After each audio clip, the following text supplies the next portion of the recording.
So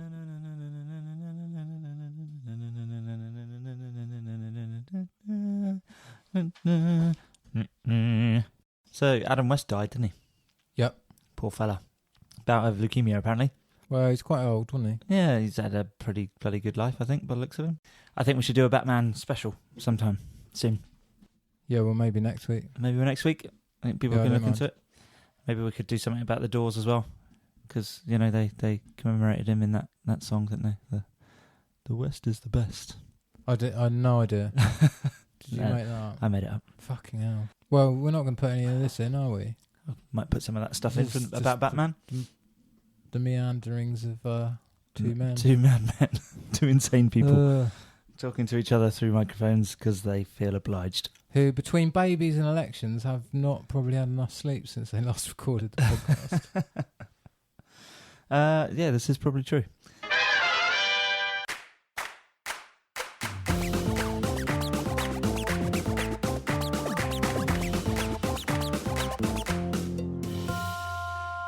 Ladies and gentlemen, welcome to Snoo with the Crew, episode number 18?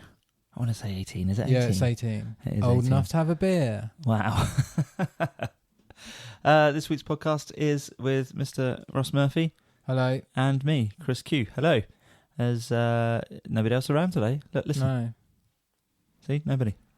I suppose everyone bailed. Chris is here. He's just had a baby. Yeah, He's still here. That's dedication. See? Right, let's whiz through some movie news and TV news. There's not loads and loads of it, so we can just, do pretty much like we did last week and just chock through it and start talking about bloody E3. We're not going to do a topic this week. We'll just... E3 is our topic, I suppose, isn't it? So, yeah, we'll just plough through everything that we've seen there. If you fancy doing some real-world news at the end, we can as well, just for a laugh. Yep. And that'll be about it. Wonder Woman, surprisingly enough, has outperformed Batman vs Superman and Suicide Squad in its second weekend at the box office. Yeah, well, you know why that is? Because it's pretty good. Because it's a good movie. It's all right. I haven't seen it yet. I just know it is. It's good. It's got daylight in it for a start. It's pretty dull daylight, quite a lot of it, because it's wartime. But yeah, it's a good movie. It's, I think, top-loaded, if you know what I mean. There's a lot of really... Front-loaded. Yeah, front-loaded. So there's loads of really good stuff for the first two acts, and I found the third act was a drag, to be honest, just because it was a bit same old. But you know, it seems to be doing well at the box office, and everybody seems to be receiving it very well. And I can't argue with it. You know, it's a movie. I might go and see it next week. I really want to see it. I think you should see it at the cinema. I think, in honesty, to take the third act it looks great. It's just. My only problem with it is it's a bit kind of cliche. It's a bit... We've seen it before. And, it looks lovely. And it's a bit kind of, love will save everything. Kind of, yeah. And I don't know if that works anymore for me. Because, well... you had a child now and you're just a decrepit old man. I'm getting old and a bit stubborn with these things. So, Hey, in a week when hope won a small victory... This is true. You should...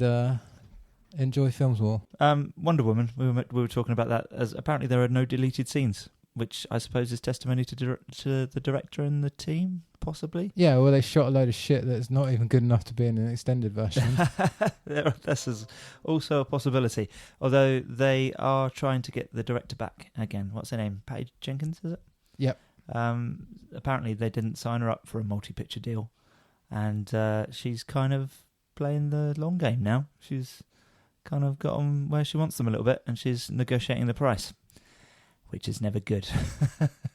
Is it? Well, they can afford it. Well, of course they can, but still, you know, when you've got... Obviously, take 25% off because she's female, yeah? Whatever you're thinking about... Whatever you're thinking about offering Hollywood, make sure you don't offer her the right amount. That's because horrid. She's a woman. It's horrid because it's true. Wankers. Wanker Brothers. That's what it stands for, WB. No, I just meant Hollywood executives in general. Well, yeah, but this is Warner Brothers we're talking about, isn't it? Have you done how many of the Empire's top 100 films you've seen? No. Yeah, they've just done it this week. Oh, wow. 94. You've seen 94 of them? Okay. I knew Mulholland Drive was going to screw me up. And Amelie and a couple of others. Okay. But So it's not a hard list to get 100 out of 100. Is this online or? Yeah, you can just. I'll find the link. We'll find the link and we'll Okay. post it because, I just did it on their Twitter. Oh, okay. Link on their Twitter feed. Cool. Okay. But I went through. I tried to watch all 250 movies on the IMDb's top 250. So Right. if you skim off the foreign language films and the ones that no one really wants to watch out of that 250, then that's pretty much that Empire 100 list. Do you watch foreign language movies? Yeah, but it's very difficult just to go, I need to go and download all these French movies and watch them. I'm surprised you haven't seen Amelie, actually. Yeah. I think the thing is with the IMDb's top 250, there's a website where you can click on the ones you've done and Right. it remembers it and you go back and you add films in and stuff. It's very easy to do that first 125 because they're really good films that you want to watch and again and again. Well, I can think of some very, very good French films that I'd like to watch again and again. Yeah. Amelie's one of them, actually. It's beautiful. It's bloody amazing. But it's also a bit hard to go, I definitely need to watch that and not watch Goodfellas. Yeah, I suppose. And I suppose if you're just kind of ticking boxes as well, I don't know, it may be wrong of me to say that sometimes you might be, if you want to make all 250, you might be sticking a movie on in the background that you're not too bothered about, and you can just let it tick by. But with a French film, you can't do that, because you need to be reading the subtitles. No. Otherwise you just get lost. The other thing with those lists is quite often they include a lot of films that are long as well. Yeah. And like Seven Samurai, don't get me wrong, is amazing, but you need to dedicate an afternoon to it on a Sunday in the middle of winter. Is it super long? It's like 4 hours long. Right. Yeah. Wow. It's been a long time since I've seen it. Hell of a long time. But yeah, that's amazing. What a film. So yeah, that's on Empire's website somewhere, is it? Perhaps I can find it. Yeah, everyone, if they want to post their scores on our Facebook page. Oh yeah, that'd be cool. Quite cool. Cool. Because it gives you when you've done it, it gives you an image with your score on. That's like mine was Eddie Murphy doing the thing from The Thing from the Thing. Beverly Hills Cop. Okay. Oh yeah, okay. Yeah. Right, cool. Oh, Marvel's Black Panther got a poster, didn't it? Poster news, Ross. You like poster news? And a trailer. All right, there was a trailer. Which is Black is a movie in it. I was thinking that why has a Netflix show got a trailer, a poster? No. But it's the dude from the end of Civil War. He's in quite a lot of Civil War. Yeah. Do you know much about him? He's the guy who's in charge of the country that's got all the adamantium. Vibranium. Yeah. But they call it Vibranium, I think, in the Marvel universe. So is Vibranium one up from adamantium? I think, in actual fact, they probably are the same thing, but they're not allowed to call it adamantium because that's X-Men. Right, okay. Possibly. I may be wrong. Unobtainium's just a shit from Avatar. From Pandora. But it's actually used in I think it's used in, like, Neil Stephenson came up with it, I think, maybe in one of his books. Right. Yeah. What, Unobtainium? Yeah. Right, okay. Is he the guy that wrote Avatar? No, he's just a guy who writes really sick sci-fi, really good sci-fi books. Hard sci-fi or soft sci-fi? Oh dear. Let's put it in boxes. What kind of sci-fi? just for Adam. That episode. Fucking hell! I'm surprised anybody I'd have unsubscribed from that. Yeah. Well, I don't suppose that happened. We've got quite a few more subscribers now than we did then. Anyone who hasn't gone back through our back episodes, and you've got a spare hour to rod your ears out with, go back and listen to. We used to do this thing where we would come up with a topic like 2 minutes before we started recording. We still do that, but we veto it a bit more now. Yeah, true. And we're like, what is sci-fi? And all we did was find out that Adam just has to, as part of his autism, has to subcategorize every single genre. Like, you know, those mad people who have like 80 million genres of music on their phone when actually there's just rock, pop and dance music. Yeah, sure. Yeah, Adam's one of them, but with movies, specifically science fiction. Well, you know, it's good to be specific. But I bet if you asked him what type of sci-fi Ghostbusters is, he'd just say comedy horror. Yeah, well, yeah, that's probably true as well. Sorry, Adam. I am Hello, joking. Adam. If you are listening, we love you. Don't ever change. So, yes, what were we talking about? Bloody Black Panther. Yeah. Okay, so he is the dude from Civil War, and he's the king of Wakanda, which is, I think, what you were trying to get at. Personally, I'm really bloody looking forward to this film. He's one of the characters that, like, kind of pushes my buttons a bit. He's a bit mysterious, a bit, I want to say dark, but that maybe sounds wrong, but dark and mysterious, and just compelling. I think there's something really nice about having a character who hasn't been, like, exposed straight away. They played their cards really close to their chest with him. They've trickled him into the Civil War story quite nicely, given you enough to give you a little taster, and then backed off. Because in his day job, isn't he like a UN ambassador or something? His father was, yeah. Right. So okay. I take it he would, as the king of Wakanda now, after his father's died, would take up that mantle. I'm pretty sure.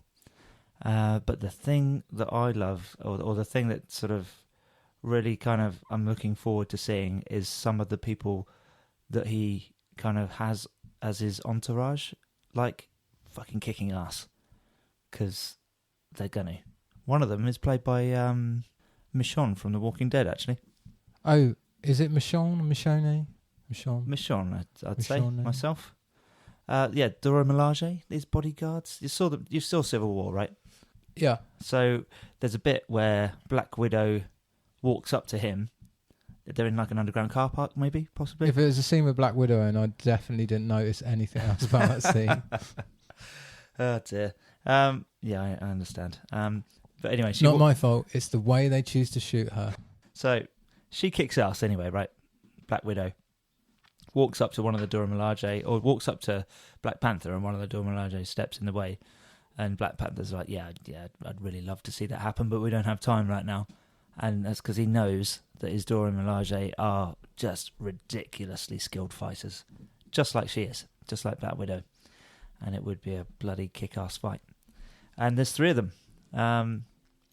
One of them's played by Lupita Nyong'o, who's the girl from 12 Years a Slave. And the little old granny from The Force Awakens. Yeah, you're right, yeah. And Florence Kasumba's the one that we saw in Civil War. And then Danai Gurira is Michonne from The Walking Dead, who you won't recognise because she's got her head shaved. That's mental. Well, clearly what her giant dreadlocks are a wig then. Yeah, I would imagine. They probably were a wig all along anyway, weren't they? There was an episode of The Walking Dead when you saw her before the apocalypse happened, didn't you? It wasn't there. So, yes, she had normal hair then, I think. It wasn't dready. Yeah. So I assume that, yes, it's always been a wig. The thing is, with the name of the country they're from, it just sounds a bit like the country that they're from in Coming to America, doesn't it? Wakanda, what are they I don't know, but America? it's just fake African name, isn't it? But yeah, okay. Well, it's one to look forward to, I reckon. More Marvel stuff. Cloak and Dagger. We spoke about that a little while ago. The one with the black guy that has got control of a cloak that can kind of absorb people and keep them in the darkness until he's ready to release them again. And while they're in there, he can work out what's going on with them, read their minds and stuff. And then the girl can manipulate light and create like daggers and stuff. That sounds so bad. It's kind of weird that they've chosen to do this, but it's going to be a Netflix this a movie? show. No, it's a Netflix show. Well, yeah, it sounds like that sort of level. So actually, I might be wrong. Is it Netflix? Sod it. I've not had much sleep. If I'm wrong, you'll have to bloody correct me in the comments down below, ladies and gentlemen. Do feel free. But so either way, it's the trailer that we saw earlier in the year. It turns out that all of that footage was from the first episode, which in my opinion is great. That's a good thing. So they're rolling now. They're continuing to film it. And I was reading Marvel's Runaways while I was sat there in the maternity ward the other day, as you do. And it turns out that they are part of the Marvel Runaways story, the main story. They've appeared in that, which took me by surprise. So I assume, and it may be wrong to assume, but I assume that they are going to cross these two shows over, which would be all right. Yeah, will it? Well, they've done it with Arrow and The Flash. Le Flash. Yeah, but again, nothing. You're talking to the wrong person. Adam, come back. Okay, something you will know more about. Luke Cage, possibly. No, didn't watch Luke Cage. Why did you not watch Luke Cage? Because I watched Daredevil, really enjoyed it. Watched one episode of Jessica Jones, and I've given up. Really? Yeah. One episode of Jessica Jones. It's a slow burn. Yeah, no, I've heard good things about it, but I really enjoyed it. I enjoyed it more than I did Luke Cage, actually. Luke Cage suffered from the same thing as Iron Fist. Chris, I haven't watched one episode. It's been out 2 weeks now. I haven't watched one episode of House of Cards yet. Have you not? Why not? Because I've been busy. Wow. Okay. Because my girlfriend doesn't want to start watching a TV show 5 seasons in. Oh, is she not watching it with you? Oh, wow. Okay. Why does she not start? Why don't you start at the beginning with her again? No, fuck that. Why not? If I'm going to do that, I'll do that with Game of Thrones or Parks and Rec. I've done Game of Thrones 4 times over now. That's mental. I've done it twice. But I haven't seen season 6 twice. Have you not? You really take a lot out of it the second time. Yeah, true. But I'm annoyed that I haven't managed to cram season 6 in. Like, are you going to try and do it before it starts? Nah. No? Not unless... When does it start? Well, it must be about 5 or 6 weeks away because HBO were recommending people start watching. The problem is I've got a week 6 off seasons in July, but it's going to be lovely and hot and I'm going to be outside. You wouldn't want to be watching a season a week until the start of the show, would you? Although I could. It wouldn't take much to watch. Yeah, it's still pretty hard, isn't it? A season a week would be, well, it's 10 episodes. So what's that? 1 a day and two at the weekends? Yeah, but basically what I've got to do is watch all the House of Cards and then watch season 6 of Game of Thrones in the time before Game of Thrones season 7 starts. How many episodes of Game in House of Cards? Probably 10. Per season? Maybe 12. Right. Okay, so that's 2 episodes, if you collect them together, per day, and 4 on a Saturday and Sunday. No. Starting Come on. And Warhammer 8th edition is coming out on Friday, and I've ordered it. So Warhammer 8th edition. So I've got... don't ask me any more than that. I've never played it, but I've bought this version of it. Okay. What are so we I've talking? Got about 100 miniatures to paint. 40k? Yeah. Right. I don't mean 40,000 miniatures, ladies and gentlemen, if you don't know what I mean. Warhammer 40,000 is a board game by the Games Workshop? Yeah, probably no. Right. Oh, I tell you what did bloody happen this week. Or actually, it may have been last week. It may depend where you are in the world. But the season finale of Gotham happened, Ross. And you know what the one thing was that I said might draw me back in? Was the Joker? No, the appearance of Batman. Joker's been kind of kicking around in it for a little while. What do you mean Batman? He's a little kid, isn't he? Yeah, he is, but he's started being a bit of a nighttime vigilante type thing. Fuck off. So Yeah. it's like Kick-Ass. No, it's not funny, is it? Well, no, but it's like... I'm sorry, but he's got to be old enough to go away and train and get hard, doesn't he? Well, he kind of gets his ass kicked for a while, I think, doesn't he, on the streets? Like Kick-Ass. Gets himself into a bit of trouble. Yeah. Like Kick-Ass. But Kick-Ass doesn't come back as an actual super badass, Yeah, he does. He doesn't feel pain anymore. That's his like power, isn't it? Yeah, but that's not really a superpower, is it? That's an unfortunate... No, that's the whole point. Batman doesn't have any powers either. His power's just the fucking biggest credit card you've ever seen. And the world's largest brain, possibly. That's another thing about bloody Black Panther, actually, that they've not expressed about his character, is he is supposed to be super, super intelligent, like Tony Stark and what's his name from Fantastic Four? You're the wrong person to talk to. Richard... Mr. Bendy, that one. Yeah.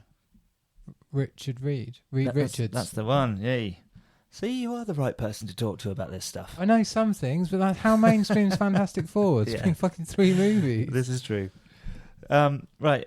In other Batman news, Telltale Batman still rubbish. Telltale Batman is... I tell you what I think about it, because I had a little look at it with Ross the other day, is I think it's released in small chunks, right? So like an hour or 2 of... Like 3 hours probably an episode. And how many episodes? Like 5. Frequency? Maybe it's about 12 hours in total. Right. Divide that by 5. Right, okay. So that's all right. If you've received them in little chunks like that, I think it would be okay. But I don't think I'd want to play it for a 12-hour stint. I'd Mate, want to I've be able been to. playing it for months now. Yeah, you have, Just haven't You say playing Spoiler it. alert, Joker turns up. Of course he does. Batman gets thrown in Arkham Asylum. How does that happen? Just because we have to make it happen. However, you've got to let it go because they're only trying to work with the tools that they've got to create an interesting story that people haven't heard before. Therefore, you chuck all the characters in a hat, draw them out one at a time, chuck a load of scenarios in a hat, do the same, add them together, boom, you've got a story. Well, that's not how they made that game, is it? That's how they make just about every other Batman story, I think. But Rocksteady have made 3 Batman games and they're all brilliant. They have, haven't they? Yeah. There is 3. Oh, is it not 4 now? The only good bit with the Telltale Batman was game, one of them not made by Rockstar? Okay.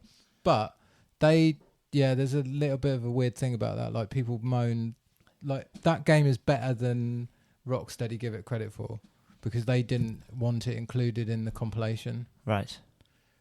Which one isn't theirs? The Deadshot one. Okay. So that's the prequel one. Yeah. Yeah. Okay. But the best thing with the Telltale game is the fact that you're Bruce Wayne. Right. But you can play that game without making any decisions. You just say nothing. Just leave it to roll. Although, I've got to admit, when you left me alone with the game, I did just leave it to roll and I did die. Because there's some sort of a quick time event that I missed. It works a bit like, if you're interested at home and, you don't know who Telltale are or the type of games that they make, the only thing I can liken it to is like, back when we were kids, there was a game called Dragon's Lair, where you'd like push directions and stuff. These quick time events, right? Yeah. So push directions when you're told to move out the way of stuff, and then loads of story, just loads of what do you call it? What's the word? Exposition. Thank you. So yeah, that's it, and it's quite interesting. It looks nice.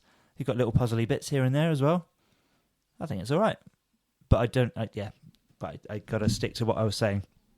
That I don't think I could play the whole bloody thing in one go. It's just, a little too tedious. But in small chunks. Anyway. Bruce became Batman, kind of, and Solomon Grundy turned up as well, apparently. So I'm going to go back and watch the season. Is he the tattooed mate? Solomon Grundy, born on a Monday. He's like the big, massive zombie bloke. Who's the guy who's covered in tattoos? The Lobo? Yeah. Does he ride a cosmic motorcycle? No, he's just like a serial killer. Oh, has he got loads of, what do you call them? 1, 2, 3, 4, 5. Yeah, doesn't he tattoo himself every time somebody dies? Every time he kills somebody. Tally. It's got a tally chart all over his body. His name is Zazar. Begins with a Z. Zodiac. Zaz. That's yeah. the one. He's already been in it. He was one of the henchmen for either Cobblepot or Fish Mooney back at the start there somewhere. He's definitely been in it. So yeah, go back and watch bloody Gotham Season 3 if you fancy it. I'm going to. The Inhumans teaser leaked. I don't know, that probably won't interest you much, Ross. But it is out there online if you want to go and see it, folks. They're all pretty bad they're all pretty bad copies because it's a leaked trailer, isn't it? But yeah, it's out there. Cool. Question mark. And we're a bit light on news this week. No, it's fine. There's loads of news. It's E3. Oh, okay. Yeah, fair enough. I won't feel too bad then. Mary and the Witch. Do you like a bit of anime? We've had this question before. You've seen some, but not a lot. Yeah. Okay. Vista North Star. Persona 4. Going back a little bit. Pokemon. Ranma half. Pokemon counts, doesn't it? It does, actually, yeah. Absolutely does. I don't think most people would put it in the same basket, but yes, it does. Anyway, did you by any chance see Arity? Probably not. It's the one about the little miniature girl living in the garden near somebody's home, and no, definitely not. Pops in and steals things. Interestingly, it's a bloody Do you remember The Borrowers? Yeah. It's a prequel to that. Really? It's a prequel story to The Borrowers. And It's a Japanese animation. I don't know how the hell that happened, but it did. So if you've not seen it, I just want to know what the Japanese literal translation of The Borrowers is. What, the actual Yeah, because it'll just be the title of the movie. It'll be something like Tiny People Living House. Tiny person in small crevice of a house who borrows things. Yeah. Anyway, so yeah, if anyone out there knows what the film is called, I think it's something like The Secret Life of Verity is what it's actually called over here. But if anyone does happen to know how to translate the actual Japanese name, we'd quite like to know. The Japanese for borrowers, tiny takers. Tiny takers. Tiny takers and returners. Miniature theft. Oh dear. Right, okay. Oh yeah, that was the point. So the director, whose name is Hiromasa Yanabashi, it's just about the most Japanese name you could possibly hope for. He's directing a new anime called Mary and the Witch. It's not. It's called Mary and the Witch's Flower, which is out pretty soon. There's just a third trailer just been released. Go and have a little look. That's linked below. If you like a bit of anime, it looks very nice indeed. If you like a bit of anime, grow up. Come No, on. I'm joking. Each to their own. I You struggle to- weeaboos. I struggle to get my missus to watch anime, actually. Well, yeah. My girlfriend would walk in the house and she'd be like, "Why are you watching cartoons?" And then she'd be like, "Why is that Japanese schoolgirl really scantily clad, you big weirdo?" This is true, so I almost choked It's on a my water there. cultural thing. It's not. You're dumped. Like tentacle porn. Yeah, it's like some fights aren't worth having, are they? No, this is You true. know, there's very like we all know the pecking order with nerds and stuff. There's that pecking order also translates into like there's a mirror of that pecking order of shit you can get away with your other half. Yeah. True. Unless, of course, you're one of those people who's met a clone of yourself, which inevitably that happens. And you ever notice how like two really nerdy people are like a boyfriend and girlfriend that are so nerdy they're into the same sort of shit so much that they're basically just clones of each other. They stop being boyfriend and girlfriend and become twins. Oh, God. But so anime, that's off the list, isn't it? Like a lot of science fiction and fantasy goes straight off the list. I did get Julie to watch Ghost in the Shell before it was released, before the feature film was released. Yeah, and she's placating you. Well, maybe, but I still think she should watch Akira as well. Yeah, I think she probably should have watched Akira like 20 years ago, though. Everybody should have watched Akira 20 years ago. But it would have meant more if she'd have seen it when she was like in her 20s. The fact that anime is still a thing means that it hasn't aged. If you look at one of the cleaned up copies, actually, it's a sci-fi. It's set in the future, so that it can't really age. Well, it can if they fuck up the sci-fi, I suppose, and fuck up the like Blade Runner did. We should do an episode on anime at some point. We should do an episode on shit we can't make our girlfriends get into. We should bring them on the podcast. No, they'd hate that. That's one of the things. There's a demarcation line there. There's a podcast. Like, you won't even fucking listen to it. You're definitely not coming on it. Yeah, okay. I'd take that, absolutely. What are you going to contribute? Yeah, I watched Ghost. Between two of them, one of them watched Ghost in the Shell once before they got dragged to see the live action. I didn't necessarily mean bring them on the anime podcast. I thought just the podcast in general. It'd be like that for everything. It'd be like, Anna, tell me what you've consumed. She's like, oh, well, I started playing Tomb Raider, the new one, and, it got a bit hard to stop playing it. I started watching a film and I fell asleep. I know you watched the end of it, Chris, because, you always sit there and watch the end of pretty much every movie on your own. I literally, I don't care that Anna isn't into video games or anything. I like the fact that she accepts them and lets me just get on with them and occasionally dabbles, yeah. The only two things I wish she'd do would never question my choice of movie. Right. And, I thought we'd put that to bed. What's a really good thing to do is you start off and you do that, well, I pick a film, so you pick a film. I pick a film, you pick a film. You've got to take the one time they pick a really bad film and just put up with that 2 hours to sort of just cancel out the sharing of the movie choices. Yeah.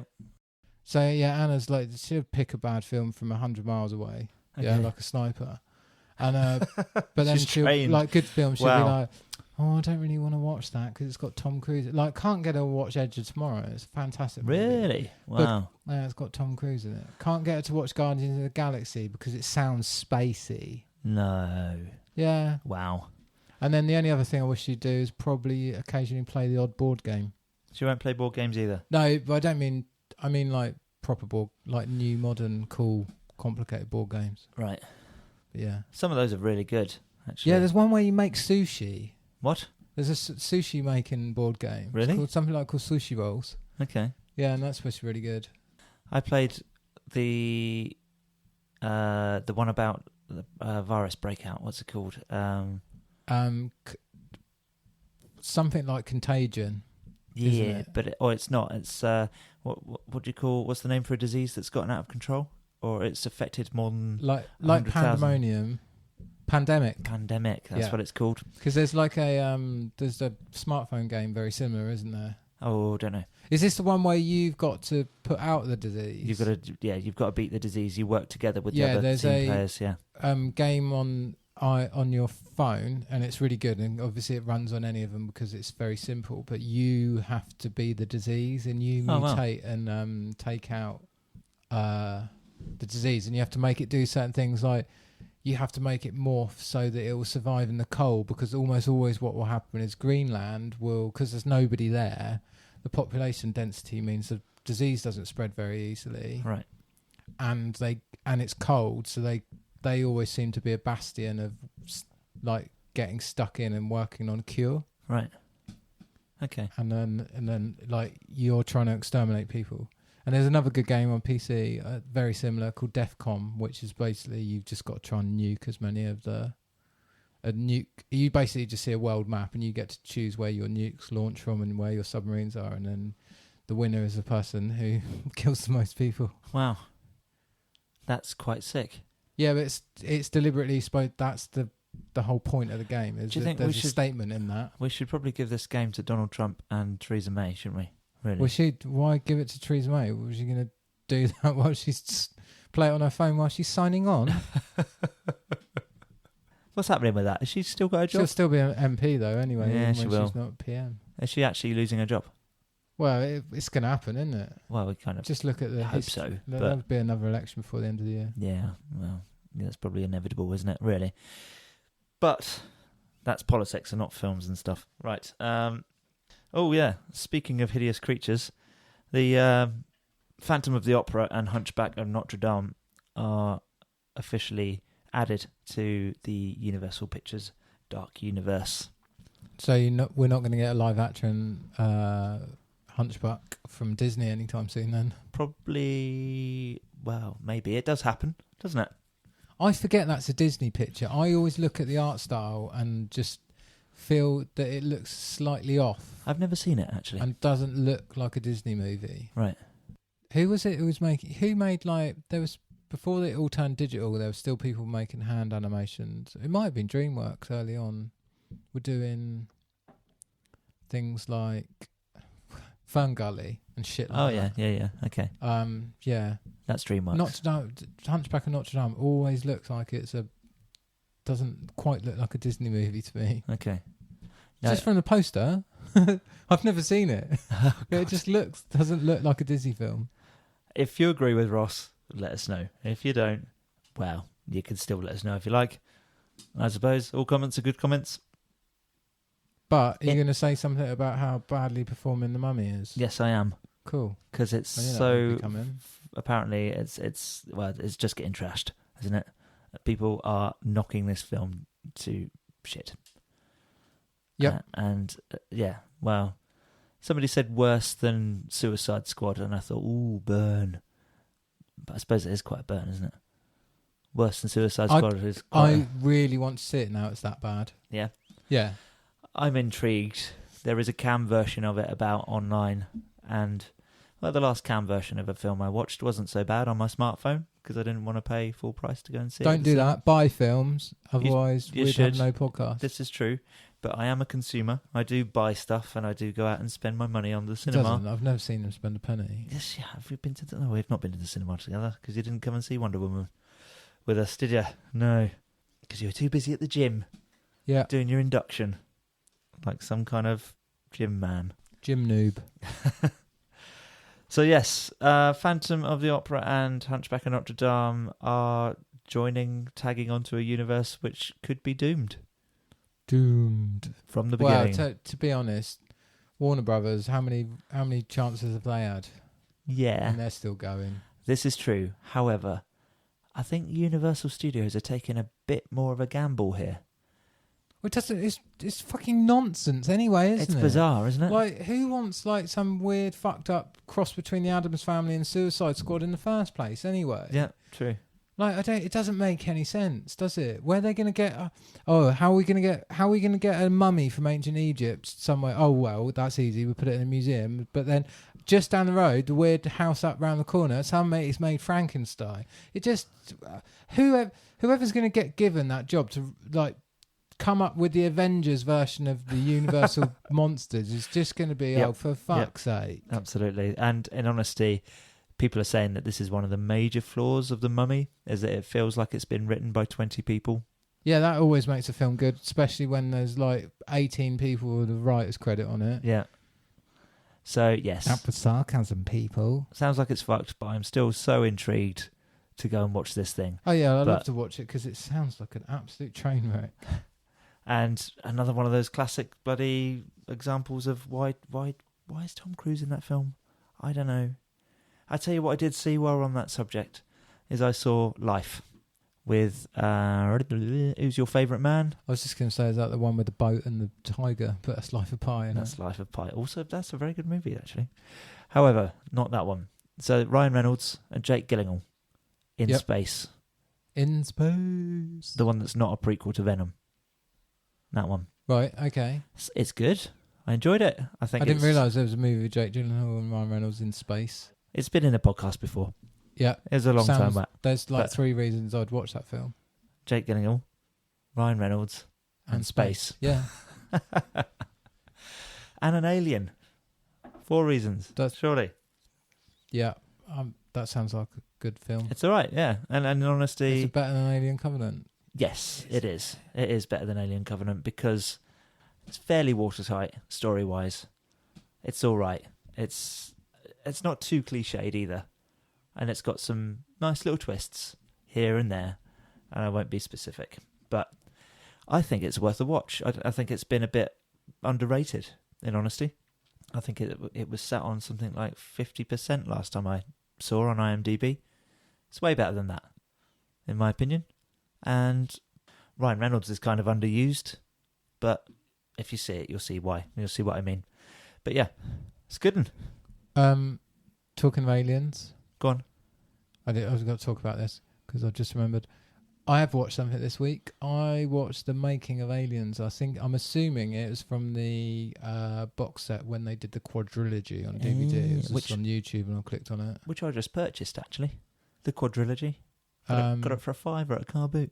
That's too much. Is it? Yeah, I would never have paid £5 for that. Like DVDs aren't worth literally the material they're made out of now, are they? Well, I suppose not. However, but anyway, it's really good, and they managed to make a really big, what feels like a huge blockbuster on nothing. It had very low budget. Did it? And pretty much the whole film was practical. Hang on, the sequel. Yeah, Aliens. Okay. I know it was a difficult long shoot because they filmed in Britain and we have like industry rules about stopping working. And James Cameron was doing it. He was doing his head in. Right. What do you mean? It's only been 8 hours. Yeah. That's something. Interesting things. The pulse rifle is a Thompson submachine gun, but with loads of stuff built over it. Right. And the grenade launcher is a pump action because it's actually a shotgun. Right. And the cartridges, the little grenades that they just put the buttons on to make them look like a grenade. They're like a really fancy shotgun shell. Right. And that shotgun fires. Okay. But then the coolest thing, what are they called? Big, massive, great machine guns. Yeah. The one that Vasquez and the other guy has. Yeah. That is an MG42 machine gun from the Second World War on a Steadicam mount. Is it a Steadicam mount? Yeah, that's a Steadicam. Well, that makes sense. And yeah, it's really good. And then there's loads of cool stuff. It looks bloody good for a low budget movie, doesn't it? It's not super low budget, but it was Okay, interesting. The Alien Queen is built to scale, and operated by puppets. Right. Yeah. By puppeteers. Yeah. So it's a And massive... a crane. Cool. Yeah. The APC is one of those things you'll know it in your mind's eye straight away because you know the shape of it's very like stout, isn't it? The APC is the tank thing, is it? Yeah, that is one of those. The body of that, the base of that, is what they use to drag planes around, like big 747s and stuff like that. It's like the taxi vehicle. Yeah, okay, that makes sense now. I can see that now. The tug, like a plane tug. Yeah, okay. Yeah. Wow, okay. Cool. I'm quite looking forward to watching that. I'll it's go just and, on YouTube. go and stick that We'll on. link it. Oh, is it on YouTube? Yeah. Oh, damn it. You're right. I shouldn't have paid £5 for that box set. Damn it. I only bought it actually because I couldn't find a copy of the cut of Alien 3 you were talking about. Yeah, that's it. I can't remember what it's called off the top of my head. You mean to tell me there's not there's not a torrent of the Blu-rays? I couldn't find it. I thought, fuck it, it's there. It's a £5. It's a Sunday morning. I had that. I sold it. Right. It was quite expensive when it was first released, wasn't it? But yeah, the devaluation of DVDs. The devaluation of physical media. Well, yes, this is true. With some things. Because, records are coming back, aren't they? And I've bought a few recently. They fucking sell them in Sainsbury's. I know. It's mental. Crazy. They had 2 for 25 quid in there the other day, and I was like, right, I'm going to buy some records. And then they didn't have 2 that I wanted. That's the unfortunate thing. It's like I could get the Stone Lack Roses, of selection, yeah. but definitely maybe it was a double album, so it wasn't in the 2 for 25 quid. Oh, shit. Oh, well, just have to hang on. Maybe they'll increase their selection. Anywho, that's not talking about movies. So, yeah, Phantom of the Opera and Hunchback of Notre Dame. Weird people to add on to this dark universe as well. Or weird characters to add on to this universe as well. I genuinely think, even in this room, I think the rest of the world doesn't care as much as I don't care about this. It's stupid. It was a stupid idea to start with, wasn't it? It was like, what have we got? What have we got that we can turn into a fucking multi-movie franchise? If you're listening, Universal, I have a suggestion for the Hunchback of Notre Dame. If you're going to tweak his story... Don't fucking make it. If you're going to tweak his story a little bit, make him a detective. And you can give him the catchphrase, aha, I have a hunch. He doesn't even have a hunch, does he? He has a hump. It's not the humpback of Notre Dame, is it? It is a bit of a humpback, isn't it? Yeah, I wonder why they've got why we've got 2 different words there. Why it's a humpback, but he's the hunchback. And if anyone knows the answer to that, and comments below would be appreciated. Or have I been driving over hunchback bridges? Watch out for the hunch in the road. Apparently, one of his exes, thought that humps in the road were to help blind drivers to know when to slow down. Sorry? One of our friends, who I will remain unnamed. If you are listening, then hi, you know who you are. But apparently one of his ex-girlfriends thought that speed bumps in the road were to help blind drivers and alert them as to when they should slow down. That's fucking mental. That's amazing. I love that story. If you're that girl, drop us a line on Facebook. Say hello if you know how to use it. Maybe I'll cut that out. Maybe I won't. Anyway. Oh, David Harbour, the guy that's going to be playing Hellboy, has been seen having dinner with Ron Perlman. So I wonder what they're doing. Probably discussing the part, I expect, don't you, Ross? Probably. Or they might be friends. Hellboy's in the hood. Come on. It's not really news, is it? That's Chris, at this point we're getting into like the sort of shit that you get on the Sun or the Daily Mail or E Entertainment's website, isn't it? It's a light 2 week. people have had lunch together. Yeah. It's a light week for news. Come on. Right, okay, that's it. It's not a light week for news. We've got fucking loads of news. It just happens to not be in the movie section. This is true. Okay. Right, okay. There is nothing wrong with a podcast being shorter than 2.5 hours, Chris. I'm a bit like Ridley Scott in that sense, aren't I? Come on, work. Work, damn you. You will record for 3 hours. Okay, I admit defeat. That's it. I'm out of movie news. I'm all good. to be honest, another little peer behind the curtain. It's fucking boiling in our podcast studio. I say studio with inverted commas. The spare, there are microphones. The cupboard, the walk-in wardrobe. It's not a bad sized room actually. It's not so bad. It's just full of Chris's shit, and it's sort of southwest facing, so it's boiling hot from about 12 o'clock, isn't it? I expect. Yes, that's let alone 5. Absolutely. I just forgot to draw the blinds and open the windows earlier on. We need a fan. That's what we need. Yeah, that sound good on the microphones. That's a good point. Maybe not. Right, okay. Let's do some gaming news.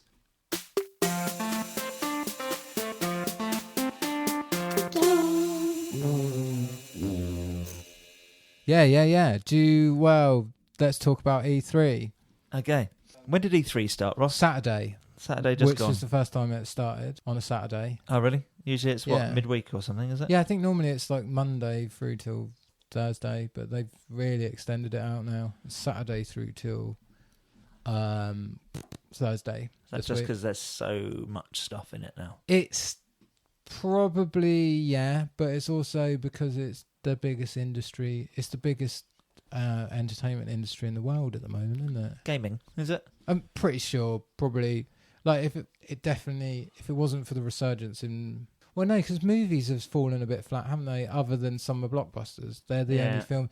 They literally... There's 5 movies a year that make all of the money, isn't there? True. Whereas video games just make all of the monies all of the time. Right. Yeah. As long as they're good. Even some of the shit ones make a shitload of money, don't they? So, yeah. Do you think it's because of their obtainability? I just think it's... as an industry, it's slowly starting to mature, isn't it? Okay. And there's just so much content out there now. Literally, I have to choose what games I play now. Because if I was single or something, and didn't have a decent, if I didn't have a decent job, then I would probably not have the money to buy lots of games. But I would have more time, and I still couldn't do everything. This is why I'm still playing games from 10 years ago. You see, because I just trickle through them slowly. Every now and then, I might borrow a PlayStation 3 from somebody or something, and just borrow it so I can play one game. But then I go back to playing stuff that's a decade old again. Yeah, Grand Theft Auto 5. This is an article I'm looking at from April 2016, so over a year old. It already made $3 billion. Wow. That's a lot of money, isn't it? $3 billion. Yeah. Okay. Because the difference is to a video game, you can charge $60, they say, like 50 quid for it. Right. But you definitely get your money's worth per hour, especially with a game like GTA 5. Well, let's not go into that conversation. That's a conversation in itself. Some indie games come up well short, and people complain about the price. But like, there's a game on PlayStation called Journey, and it's about 4 hours long. It's probably 3 hours long if you just blitz through it. And it might have been 20 quid, but it's just one of the best games ever made. Okay. It's fantastic. What's it about? You're just I don't really want to say anything. You're just a character. You're just a little character on a journey. Right. You're just on it. You're going from one point to the other, and it's really good. Cool. It's a bit platformy, 3D platformer, but beautiful looking. The soundtrack's incredible. Okay. And it'll just leave you just independent studio. Yeah, it was an indie game, but it was polished and finished by Sony Santa Monica helped with the finish of it, which they quite often do. Like, they'll take indie teams in-house and just help them make a AAA indie game. Right. Or AA indie game. Cool. Yeah, so video games are massive. So E3 is the big industry event, and it is like gets announced, and it's like a massive festival now, isn't it? Like, well, yeah, I think this year is the first year that it's been officially public. They've let public in for years, but this is, I think, they've sold non-industry tickets for the first time this year. Oh, right, okay. So it's always been industry guys before. That's interesting. Does that mean everything's going to come out on bloody camera footage this year, and they'll be forced to release all the? Because usually we have this. Well, no, because now they just stream it live, don't they? Right. There's no need for that. That's what I mean. The content's so available now, isn't it? Yeah.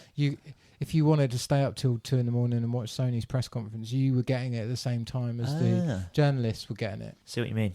So all we're going to talk about this week really is the big press conferences. So you've got EA, Bethesda, Microsoft, Sony, Ubisoft. Nintendo. And so you got publishers and platform holders. And let's just talk about the main headline from those, because if we talked about every game that gets there's talked, so much, isn't there? We're recording on Wednesday night, so it still hasn't finished yet.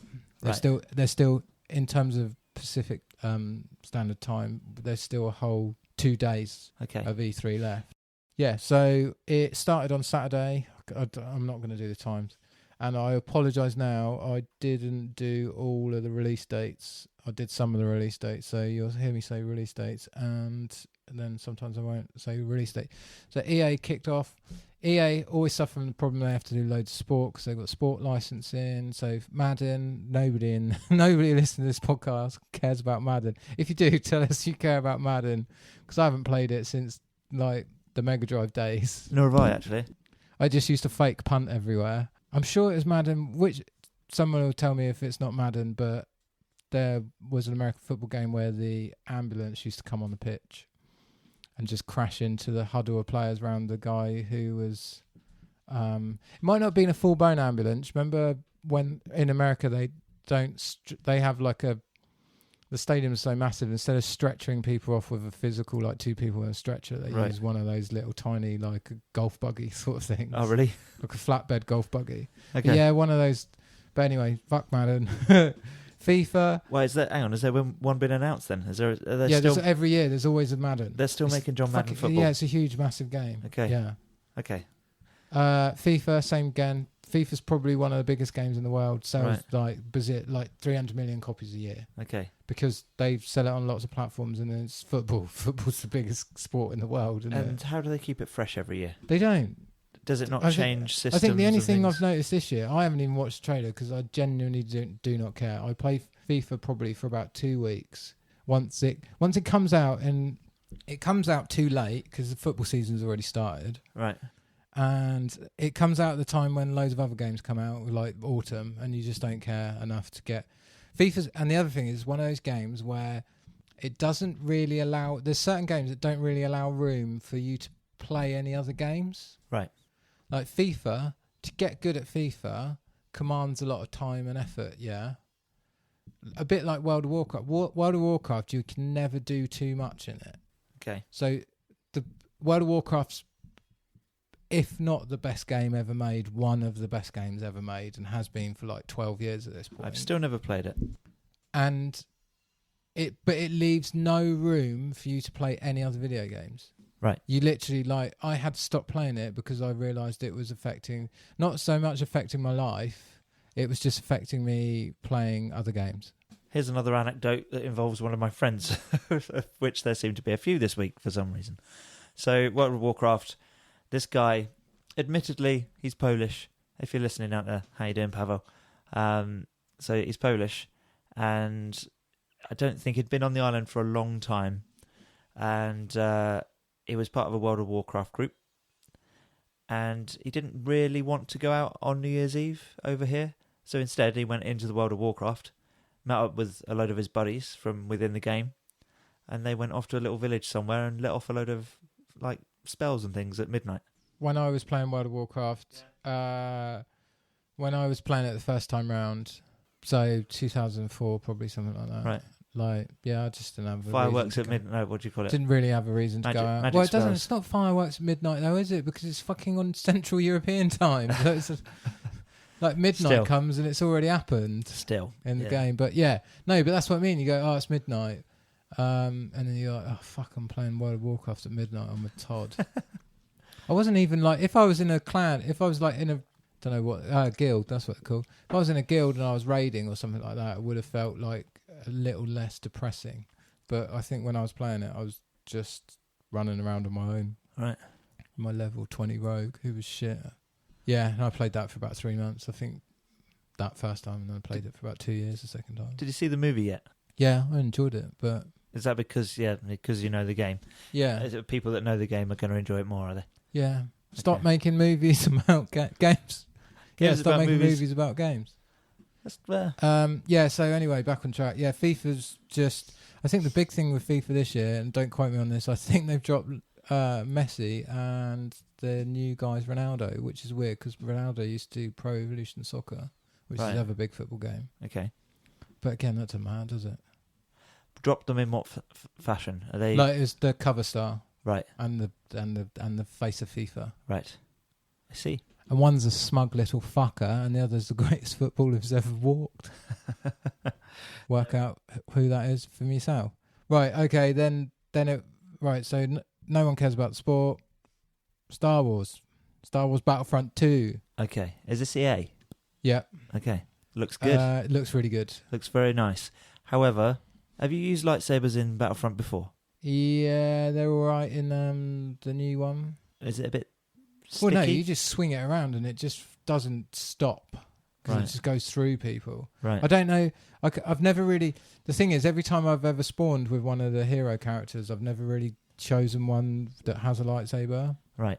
How does that work? Because Han Solo and Boba Fett are just brilliant. Okay. Like Han Solo's got this one-shot, one-kill gun that he can just fire faster than the other. When you have Han Solo's pistol yourself, and then he can do this thing where he just fires 3 shots at once. And Boba Fett has got a jetpack, so he wins every day. Right. So, yeah. When you say spawned as one of the hero characters... Yeah, you don't get to... in Battlefront... When I'm talking about Battlefront, I'm not talking about the PlayStation 2 Battlefronts. I'm talking about the latest one. Battlefront, yeah, you pick up power-ups that give you a choice of who you want to be. Right. Whether it's hero or villain. And you have to, take a certain route to pick up, icon number 1, 2, 3, 4, boom, they you're just Boba spawn, Fett, or... and they'll just spawn in. They'll normally spawn quite near your base. Right. I don't know if they've changed how it happens now based on because what they do in Battlefield, not to confuse it, is like the team that's if somebody's getting really badly beaten, then they get more of the special soldier packs that turn you into like a flamethrower or a trench raider. Right. I don't know if they've done that with Battlefront because I haven't played it for about 18 months. Okay. But that's just the multiplayer trailer looks really good. What looked really good is I've no interest in the prequels, but actually the prequel era looks really interesting for combat because you've got all the varied commandos. I know they're basically stormtroopers, but the Republic commandos are cool. Cool, nice. Be weird being the droids though. Would it? Well, yeah, they're a bit lummy, aren't they? I suppose. Yeah, they aren't the most exciting characters in the world, are they? No, but some of those they've got loads of there's new hero characters in there as well. What, prequel era Yoda's in it, Darth Maul's in it, so they're the two from the prequel era. Oh yeah, of course. I did see Boba Darth Maul. Fett's back in it, obviously. I'm assuming that all of the hero characters from the first one are back in it in some fashion. Right. And then Rey and Kylo Ren are in it as well. What did I hear about season passes? No season pass. Right. So apparently they're just going to support the game. They'll sell. I think they're working on the assumption now that they'll just sell more copies if they keep supporting it. Right. So, like what's happened with GTA 5? Well, yeah, bit different with Rockstar because they just make so much money they can just afford to be a bit like that. But printing their own. But yeah, I think it's Overwatch, which is a big game by Blizzard. There's no season pass for that. They're just supporting it with content. Right. A lot of PC games are just supported with content. I think this will be probably the straw that breaks the camel's back when it comes to season passes. I always thought it would go the other way. I always thought a game would become a service. Right. Where like Call of Duty comes out every year, so why not pay £10 a month for it? Yeah, and never have to buy it. And then when you boot it up, it goes, do you want to drop into World War II or modern day? Like at that point, you're just getting more and more game. Yeah. And because again, it would work with FIFA. FIFA comes out every year. Just make it a subscription service. And then every month they're updating the teams. All the transfers are happening in real time, and then every now and then there's a change in the engine, and then the kits get patched in August instead of in October. With FIFA, is there downloaded content on that as well?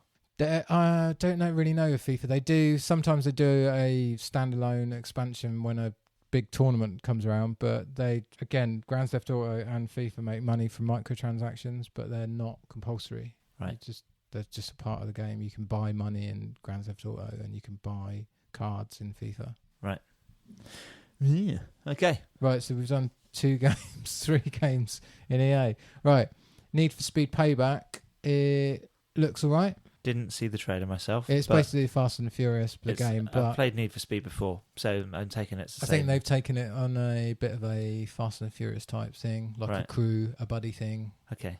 It'll be all right, but I don't know if it'll be as good as the crew. I think the crew's the one by Ubisoft. So the Need for Speed games are the ones with the big crashes, right? No, that's Burnout, mate. Ah, yeah. Okay. But they're, correct me if I'm wrong, but I'm fairly sure they're made by the same company now. Well, EA own Criterion, who make Burnout and the Need for Speed franchise, and I know Criterion have made some Need for Speeds. Right. Need for Speed Most Wanted, the new one, the latest one on PlayStation 3 is really good. Okay. That's by Criterion. It feels like a Criterion game.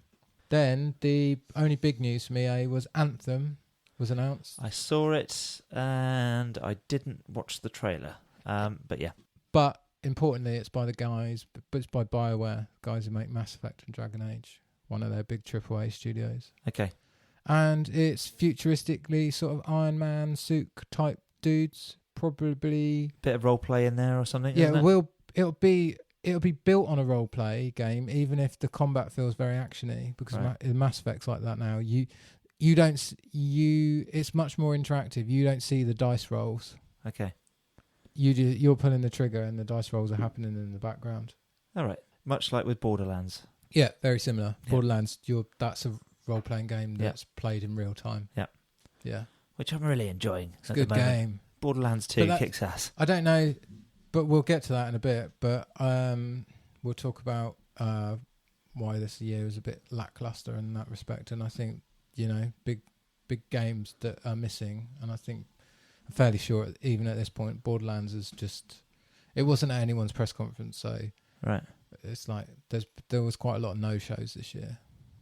So we're expecting another one, that's what you're saying? Yeah, Borderlands 3's in production. Yeah. Oh, is it? Okay. Oh, yeah, they'd be mad not to. They've sold loads. Absolutely. Right, so that was really it from EA. Right. The main things. So we got football, both types. Yep. New Need for Speed, standard. Yep. Battlefront 2 looks really good, and I'll be buying it this year. And Anthem is a game by Bioware, but it's not coming out anytime soon. Have they got something to do with the Marvel game coming up as well, EA? No, they've got the Star Wars license now. Right. Perhaps it was Star Wars I was thinking of. Anyway, right. Yeah. Should we have a look at the next? Next company platform. is Bethesda. They're bringing out another version of Skyrim, the game that just keeps getting different versions. Right. Somebody put a gag on Twitter saying Skyrim Definitive Edition coming to PlayStation 9. I thought that was quite good. It's coming out on the Nintendo Switch. Nobody cares. Well, I don't know. Maybe people with Nintendo Switch care, and PlayStation VR as well. I don't really care. Bethesda, I'm going to scream through it because... It's just the same game, is it, over and over again? Yeah. Yeah? Okay. They've done a slightly tightened up version of it, but the whole point of Skyrim is it's really good on PC because you can mod the shit out of it and it looks better than the Definitive Edition anyway. Award-winning music and stuff, though, right? Yeah, but it's one of those games that's so sprawling and massive that if you're like me and I like a role-playing game, but I like it to be a little bit more funneled than Skyrim. Like Skyrim, you could play it for 100 hours and never do the story. Right. But I can't handle that because I just wander around aimlessly. Yep. I used to do that with GTA 5, actually. Spend so much of my time sitting on a garage roof. Yeah, but if you... Seeing how many helicopters I could take down with a sniper gun. But the other thing with Grand Theft Auto, if you just went to the story objective constantly, you would blast through that game in 20 hours, wouldn't you? Well, yeah, true. Right, Wolfenstein 2. I've written down a release date for this, October 27th. If you haven't played the latest Wolfenstein, is it good? Play it. It's really, really good game. It's got one of the worst first levels of any game ever. Like so cookie cutter turrets and just so bad. But then the rest of the game is brilliant, and it's funny in a way that it shouldn't be funny, and it's in a ridiculous it's future Nazis. It's just brilliant. I haven't played. In honesty, I've not played Wolfenstein since the Commodore Amiga. I don't think so. I take it a lot's changed. So in the second one, it's like 20 years, maybe 10, 15 years later, and they've taken over America. Right. And it looks good. Cool. The trailer's like really long as well. It's like 9 minutes or something. Right, and then The Evil Within 2 got a reveal trailer. that's coming out on the October the 13th as well. I've the good never- thing with Bethesda is when they announce games, they just go, yeah, they're coming out this year. They don't tell you about it, and then they just announce it at E3, and it's that autumn. That was a pretty massive game, wasn't it? The first one.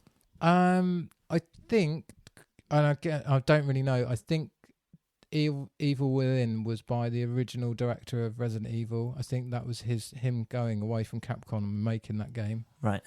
So it's a little bit of a spiritual successor to Resident Evil, but it's very much in that sort of vein of gothic horror writer. H.P. Lovecraft? Yeah. Okay. Yeah. Very Right. Lovecraftian in some respects, but also weird Japanese tentacle horror. Okay. Yeah, and I think check it out if that's your you might be able to play that on an Xbox 360. Chris. Yeah, okay. And then the only other main thing was there's a full-blown version of Fallout 4 and Doom in VR, which sounds like I'd be sick if I did both of those. Yeah, I know what you mean. Spinning around all over the place. Right, let's go on to the Microsoft. Let's get on to the big hitters. Microsoft brought out a new console. They did, yeah, the Xbox One X. Microsoft need to learn how to name their consoles. They kind of do. Because now you're just being shit at it. And they need to know how to cost them as well, I think, maybe. Yeah, I see what they're going for. Yeah.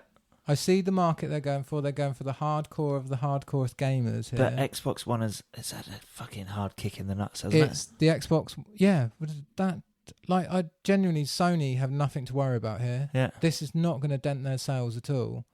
The Xbox One X is the name of the new console. Was Project Scorpio. Yeah. It's got all of the teraflops. It's got it's very powerful console. It's considerably more powerful than the PlayStation 4 Pro. But does anyone care? This is a console for people who have 4K tellies. It is £449 Yep. or $499. Yep, that's a lot of money. Brexit. Yeah, and it's going on sale November the 7th.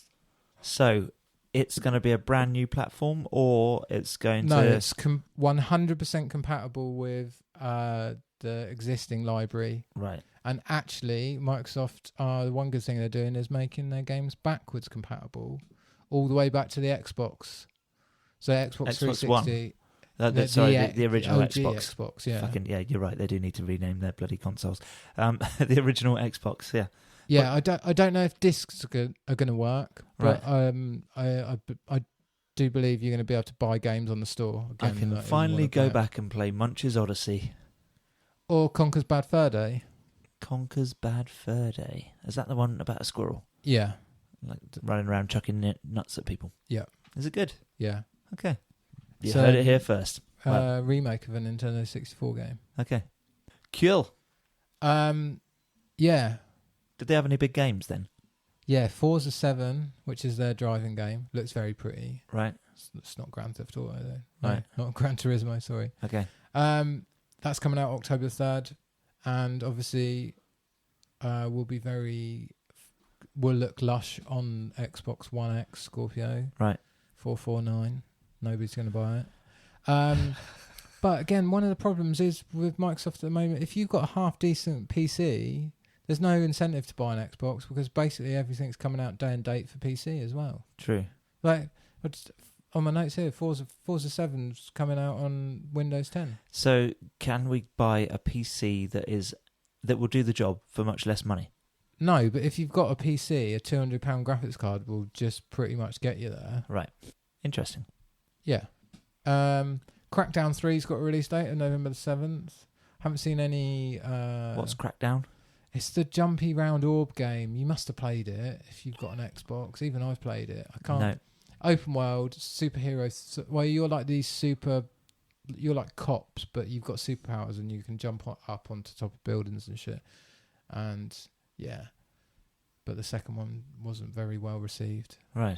Okay. But the problem is, I don't really want to sit here and bash Microsoft for another 30 seconds, but they just don't have a lot of original IP that's first party only. Exclusive to it's not because the problem is it's not exclusive to even their platform, right? Because it comes out on Windows 10. And like, how hard is it to get a copy of Windows 10? Most people got it free. This is very true. Okay, well, yeah, we'll see. Microsoft, So are you fighting a losing battle? I think there was a Microsoft conference where Assassin's Creed got announced. So the new Assassin's Creed is taking place in Egypt. Origins. It's called Assassin's Creed Origins. Yeah, it looks quite pretty. It didn't look as pretty as I thought it was going to be. Right. And the one good thing is it is what ruined the Assassin's Creed series, apart from them rushing them out year after year Was and the it getting movie. stale, It's definitely and the movie. nothing to do with the movie either, is the further. I don't know if you know, the first one was in the Crusades, so I don't know when that I period didn't play of the history first. is. I jumped in at the second, but yeah. Probably 1000 BC AD, wasn't it? Roughly about that. And then Renaissance, Italy, which is when the games got good. Yep. But every year, every game got further along into the future, where the last one finished in Victorian London. Okay. Over that period of time, we had the invention of gunpowder and guns got introduced, and then you couldn't carry weapons. Like by the time the Victorian ones, all your weapons were concealed. Right. So the good thing with going back to ancient Egypt is you've just got straight back to swords and sandals. Cool. And that's one good thing it's got going for it. I still have issues with how much UI that game has. You can't do a big jump off the top of a pyramid, though. Can't you? Well, not into a hay bale. What, because you can't get the velocity to get... Yeah. You'd need distance as well as height. Yeah. Anyway. Chris, with a dad joke there. Thank He'll you. probably cut Thank that you. out. Thank you very much. Yeah, I always have a problem with the way there's too much overlay of that game. There's too much game over the top of the fact you're in the olden times. Yeah. Okay. And it spoils it for me. I know you can turn it right down, but the problem is you can turn all these features off, but then there's no way those features... You're not getting fed any of the information in any other cleverer way. Yeah, true. Whereas like Dead Space, no UI. That game had no Doesn't give UI. you no helping hand at all. You had the health bar on the back of your suit. Yep. And then your inventory just came up as a hologram, and the game was still live, wasn't it? And yeah, true. That shouldn't be something where everyone goes, "Oh, that was really good." That should just be the norm. It's true. It adds to the terror. The Last of Us does it. When you go into panic. your inventory in The Last of Us, you take your rucksack off your back and kneel down. Yeah. And rummage through your rucksack. Uh-huh. And yeah, more games need to be like that, and Assassin's Creed needs to be more like that. Yeah, fair enough. I got halfway through the last one, and well, in actual fact, nowhere near halfway. I just turned it off. I couldn't be bothered. I was so bored with the rinse and repeat attitude to that game, to those games. Yeah. The two shining lights from the Microsoft press conference are, and I might be wrong on a way out, no, it's definitely Microsoft, because it's by the guys who made Brothers, A Tale of Two Sons, which is a really cool indie game where you control two people at once, one on the left analog stick, one on the right analog stick. Ah. And you always have to make sure the one on the left is on the left side of the screen and the one on the right analog stick's on the right side of the screen, otherwise you completely screw yourself up. But it's a really good game. Fantastic little indie, try it. But this game is basically completely co-op. You cannot play this game single player. It's either split screen, couch co-op, or on the internet co-op. Which one is it? Oh, it's called A Way Out. Oh, it's the Prison Break one. And it's basically Prison Break. Yep. The first season of Prison Break, the video game. The good season. And it looks really, really good. Okay. Like, and if it's as good as Prison Break season 1 is, then it'll be brilliant. Right. But it looks really, really, really good. Cool. Okay. And then the best game I think I saw of E3, maybe not the best game, but visually the most impressive, is a game called The Last Night. The Last Night. Why is it named after a Transformer film? It's better than Last Night, and it's only and it's not K Night, it's night as in good night. Ah, okay. Blade Runner. Okay. Meets Flashback. You've got me. Pixel art, Blade Runner-y type game, and the graphics look fucking amazing, even though it's pixel art. Cool. Okay. We'll post the trailer because it just is this looks so Microsoft? good. Are we still on Microsoft? Yeah, I'm assuming will be a timed exclusive. So this will be, it'll probably eventually come out on PlayStation, but there'll be a window of 3, 6, 12 months. Okay. Where you could only play it on. I think the point is they showed it on the Xbox One X in 4K, and it's a very, very, very pretty game. Okay, cool. But a fantastic art style and just looks brilliant. I'm going to have a look at the trailer. We're going to link all these trailers, I suppose, below, are we? I'll find most of them. Yeah, you've got this doc, and most of them you can fish out that. Yep. Then we go on to Sony. So Microsoft announced a new console and it fell a bit... Right, to sum up Microsoft, they announced a new console, so they've probably done the most this year in terms of like driving the industry on by announcing not a new console, as in a replacement, but an expensive update. The iPhone 6S Yep. as opposed to the iPhone world. 6. And it's too expensive, and so that fell a bit flat. They're also, I noticed, cutting the price of their Xbox Ones but only for a while. 2 weeks or something. Is it only a fortnight? Yeah. It went down to $200, didn't it? So I don't know what that's in English. But Right. Like, if I had £150 to buy a console, I still wouldn't buy an Xbox. Was this in reaction to Sony's sale, do you think? Because they had one, didn't they? Well, Sony are having a sale at the moment, but again, I don't think Sony have got a... What's the PS4's $249 in it with loads of games and... With loads of games, is it? And the second-hand market will get you one under £200. Yep. And the PS4 Pro's $349. Yep. So, yeah. And then the Switch is $269 in it now. Right. So yeah, Still seems overpriced.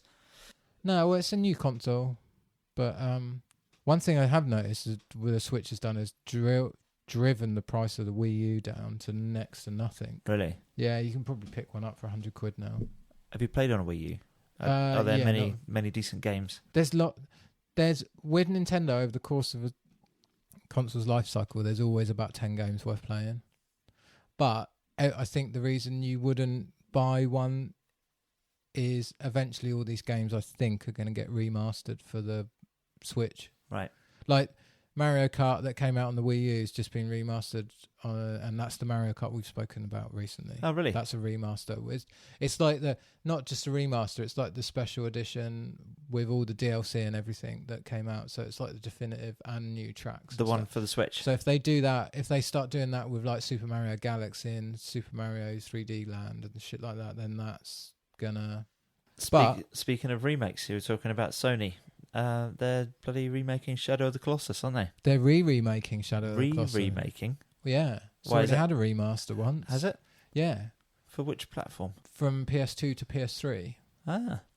Yeah, you get the Team Eco collection has got Eco and Shadow of the Colossus. Okay. And I played them both just recently. They're both brilliant games. They are good. Yeah, Very, very, very very good. Completable within maybe 4 or 5 hours each, but still, you know. I guess Shadow's probably a bit longer than that. Do you think? But it looks really... Have you seen the trailer for the new one? No. Looks very, very good. Watch Right. it before Okay. you do anything So else. you'd think it would be worth playing through it again, do you? I'm well up for playing for it again. I was almost I haven't played it tempted. as recently as you have, though. I was almost tempted to replay through the game straight away after I'd completed it. So, you know what? I bought those 2 games specifically to play on the PlayStation 2 because we just had one kicking around for a little while. And I literally bought them because of the Last Guardian game that was coming out.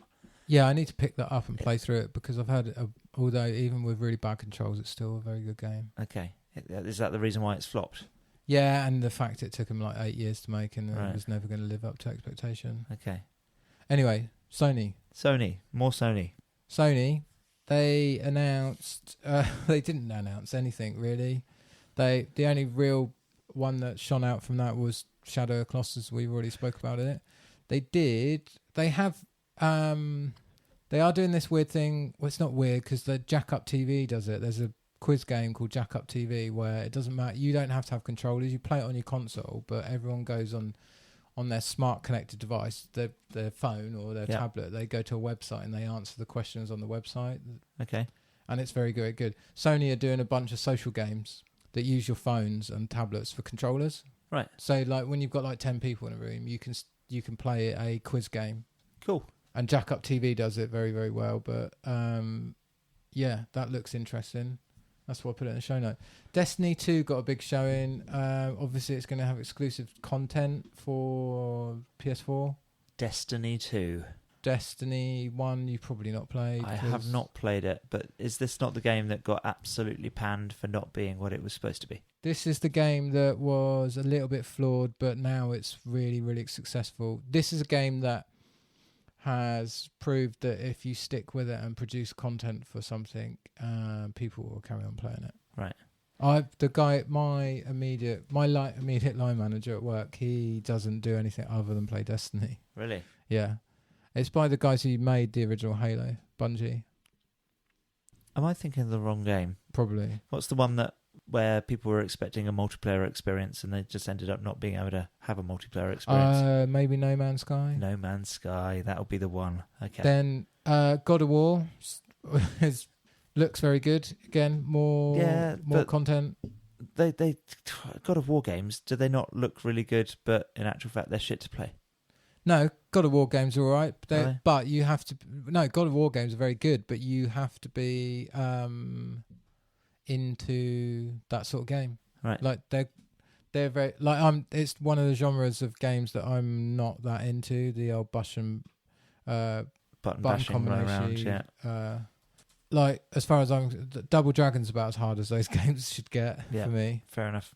Yeah, and then more video for Days Gone, which is the biker gang, Sons of Anarchy meets zombies. Days Gone, that's a Sony game, right? Yep. So Sony, PS4 exclusive. Cool. So when I first saw it, I thought The Last of Us. Yeah, very much. Yeah, when they first showed that mood piece for it, it's. Is it made by the same people then? Yeah. Oh, it is. But no, it's not made by the same people. Okay. Sorry. So it's not like a successor or anything. Okay. And then there was they showed Call of Duty multiplayer. And it's World War II, so I'm so into getting this game. Hang on. Go back to the zombie one again. Days Gone. Days Gone. It looks fucking amazing, doesn't it? Does look good. Yeah. I love the idea that you are kind of using zombie hordes against like characters in the game.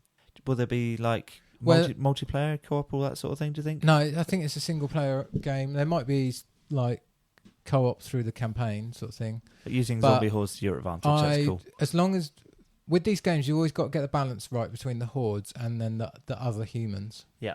Like you can always have one. You can always have too much of one or too much of the other. True. And it also makes it hard to balance a game like that because you've got to make it fun to kill zombies by the bucket load, but also fun to kill humans who normally obviously are a bit more tactical in that.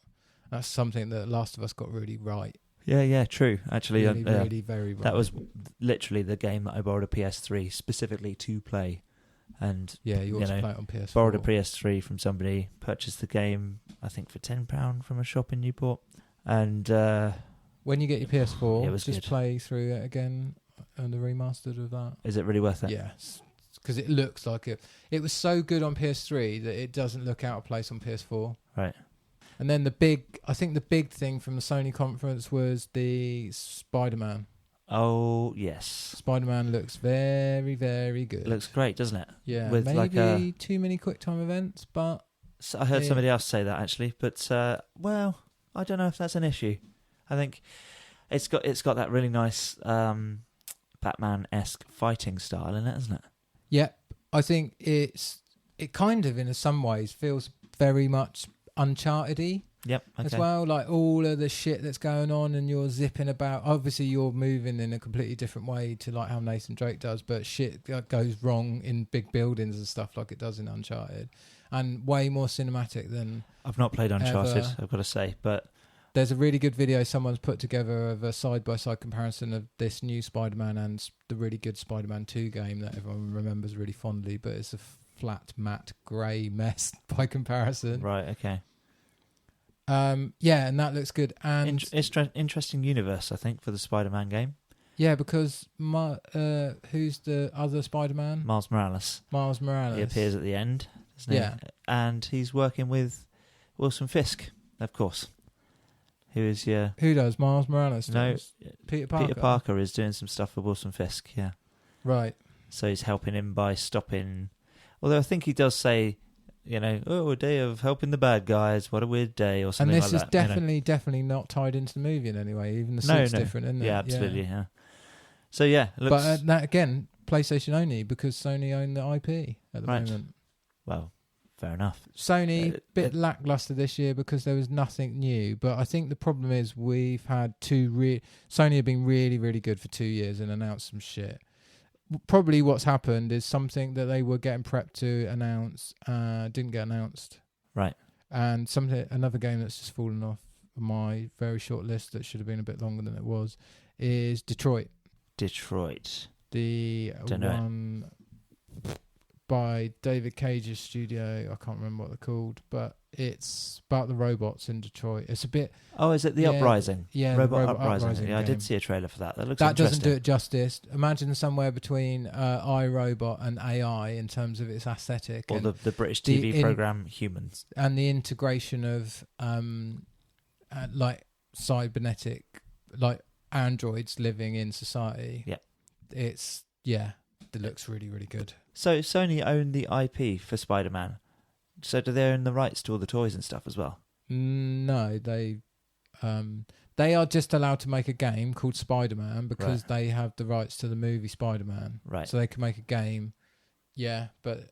So they can't produce toys? Well, yeah, I guess, but that's probably done under license as well, isn't it? Okay. Yeah, I don't know how that works. It's probably more complicated than it is. I was just going to say, because Spider-Man toys are ridiculously popular. I don't know if you know. No. They sell, like, literally, for every 10 superhero figures or superhero items. So not just figures, cups, wall clocks, curtains, whatever. Out of every 10 for all superheroes sold, 9 of them are Spider-Man. That's mental. It is really mental. It's hard to pinpoint where the popularity comes from. Yeah. Because kids don't... I don't understand where the osmosis is happening there. Well... Because I get the Batman thing. Actually, I think I disagree, because there's a cartoon version of him for literally every generation. Oh, I don't know that. Yeah, there is. Yeah. If I want to see previous part of the podcast where I was like, if I was caught watching a cartoon, my girlfriend would be like, what the fuck are you doing? True. I'm like, Mary Jane Watson's hot in this. Well, my missus was in hospital the other day giving birth to our baby. Who's called Peter Parker, by the way. Peter Jeremy Parker. No, he's going to have Jeremy as a middle name. No, he's not. He's going to have Corbin as a middle name. I took my hard drive into the hospital to give her stuff to watch, and it was Batman, the complete animated series, Batman 1966, the complete run, Spider-Man, the animated series, X-Men, the animated series, all of them like bang, bang, bang. Do you want to watch this? No. Do you want to watch that? No. Do you want to watch this? She ended up watching Inside Out. It's a good movie, that. It is. Movie about death when you're giving birth. Brilliant. Right, so yeah, Sony was just, they didn't really... we all knew about these games. There was no big reveal apart from the Shadow of Colossus. Right, and that's just being rebuilt literally from the ground up, is it? Yeah, but this is the whole show's been the whole of E3 this year's been very much like this, because even the Scorpio, the Xbox One X. Right. I'm gonna fuck that. I'm not calling it. I'm just gonna call it Scorpio because it's just it's a better name. I know it's obviously clearly a what's the sort of name they use? Like a generic. No, when they have a boring. No, what's the fucking phrase? You know when they like when Empire Strikes Back was called Blue Harvest. Oh, I see, the working title. Yeah, like a production name. Yeah. Yeah. Scorpio's is better. You're right though. Nintendo always had weird ones. I think was it the GameCube was the Dolphin? Oh really? Yeah, and then was the Wii Dolphin? Anyway, one of them was called Dolphin. Right. And then the N64 had a really cool name, which just fallen out my head as well. I'll cut that out. Ultra 64 maybe it was going to be called. Right. No, you don't need to cut it out. It's just age, mate. Anyway, let's wrap up with Ubisoft and Nintendo real quickly. Ubisoft, Far Cry got 2 more trailers, and it looks quite good. Far Cry 5 got Far two Cry 5, more trailers. Wow. Yeah. Okay. It have you seen the premise of it now? It's basically Red State, but with guns. Right. Okay. Kevin Smith's Red State. Yeah. Deep South America, there's a little town taken over by religious nuts, and it could have got really serious because obviously that's quite a serious subject actually with the state of America and guns and religion at the moment. But from the looks of the trailers, it's batshit crazy as all the Far Cry games are. Okay, I've not played one, but they're really good. 3 and 4 especially are very good games. Cool. Probably 3, even Pip 4. Right. Yeah. The big reveal for Ubisoft, though, was Beyond Good and Evil 2. Okay. Had a massive CGI trailer. Still not sure there's a game there. Might be a bit of a mood piece. So I think they're going to ask... They're doing this weird thing. I don't fully understand it, and I haven't read up on it enough to talk on it with any authority. But I think it's going to be one of these games that's helped developed by the community. So really? I don't know how far along this game is, but is that it's not what happened with the first one as well? No, the first one. The thing is with the first one, it by its definition is a cult classic. There's a lot of video games that didn't sell a lot of copies, but were very well received by critics and are always really highly regarded, always come high on lists of best games of all time ever. But just there was only ever one game made, and it just sort of fell off the radar because nobody bought it because it was probably too much different. Yeah, it was not from the standard mold. I mean, a lot of video games are in some ways, although their video games are very diverse now, there is a little bit of a lot of these games came out when a particular third-person action game had to be like in a very certain way and had to be marketed a very certain way. That some of these games fell through the cracks, and Beyond Good and Evil is one of those games, along with something like a similar period like Psychonauts as well. 2 fantastic games, 2 of the finest video games ever made, and it's taken them 8 years to get to the point where there's a trailer being made, a decent length trailer. It's very good CGI as well. It's probably done by the same people who do those amazing trailers for like Knights of the Old Republic and stuff like that. Okay. Can't remember what they're called. But that looks like it's going to be good, but forget about that coming out anytime soon. Skull and Bones is Ubisoft taking the idea of the cool piratey bits from the Assassin's Creed Black Flag and making a whole game out of it. So is that ships?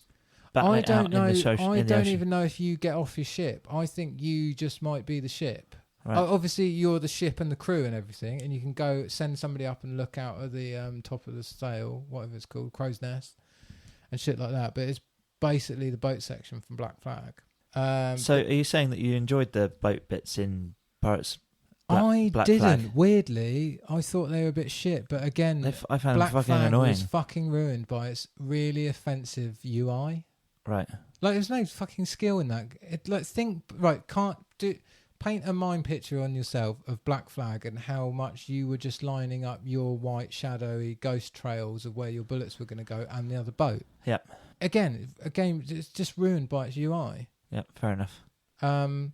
Then Mario and the Rabbids Kingdom Battles is coming out for Nintendo Switch. So, hang on. Did we skip on to Nintendo there somewhere? No. Because it's a Ubisoft game. Oh, I see.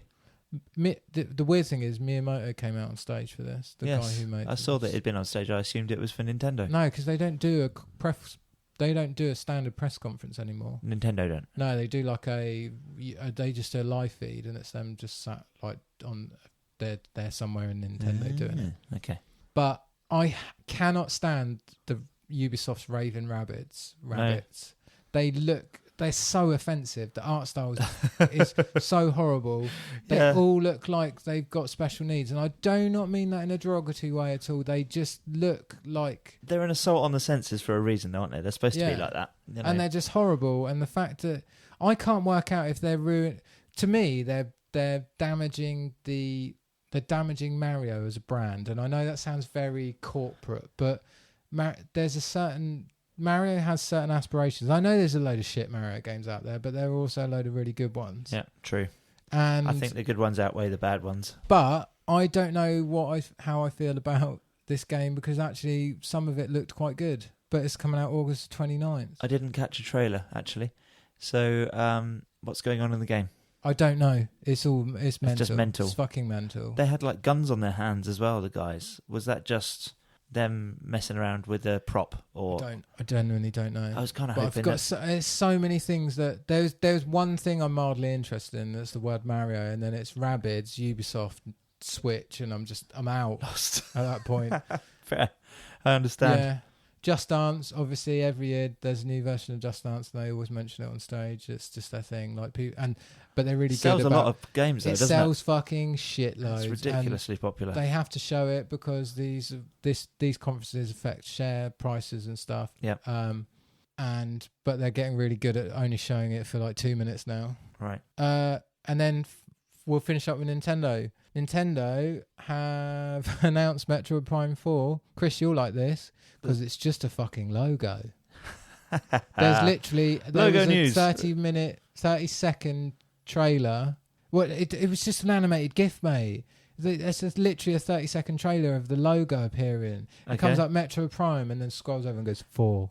But are they not making 2 Metroid games? Yes, and then the other Metroid game I'm excited for because there's a Metroid game coming out on 3DS. And it's called Metroid Samus Returns. So 3DS is still a vibrant platform then, is it? It is for me because I've only just got one. Right, okay. As in there's still games being produced for it, that's what I mean. Yeah, I guess so. Yeah, they've sold too many to stop making games for it. Right. They just sold loads, haven't they? Literally loads. Cool. But yeah, I'm really enjoying my 3DS. Completed another game the other day. I've got to admit, I loved having a DS for all those years that I had one. Got stolen off me in the end, motherfuckers. But yeah, I had one of those little cartridges where I could just store... what, where you stole more intellectual property off of people? I'm a consumer. I'm a consumer. I do buy quite a lot of stuff. There is another announcement, but that's fucking no shit, damn obvious. There is a mainline RPG Pokemon game coming to Switch. Okay. This might get me on board. Right. It's you not. like Pokemon, do you? I'd love Pokemon. I started playing Pokemon on my DS, one of the newer ones. Right, okay. Caught a Pikachu just before I came to record the podcast. Apparently, okay. What I like about Fair enough. Pokemon on the podcast is... No, Pokemon on 3DS. It's just unfold the thing, catch a Pokemon, fold it up, carry on. Just like you can just... Like you could probably... If you're on one of those straight enough roads in America driving across country, you could probably play Pokemon while driving. Right. We don't condone that. No, in don't any do way, that. shape, No, or I form. said like on one of those massive empty roads in America, it'd probably be fine. You can listen to our podcast on one of those big long roads in America. We'll condone that, but yeah, don't play games and drive. Yeah. So that will be good when it eventually arrives. Cool. It would be really good if they made it MMORPG.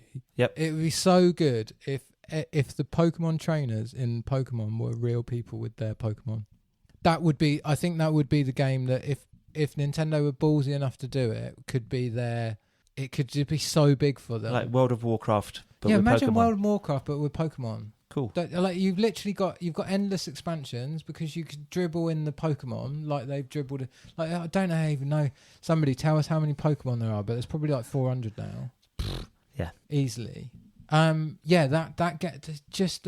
I know why they won't do it because they don't want kids getting touched up on the internet. Oh God. But that's why they're so prangy about it. But if they were ballsy enough to do a Nintendo, to do a Pokemon MMO, it would be the biggest thing ever.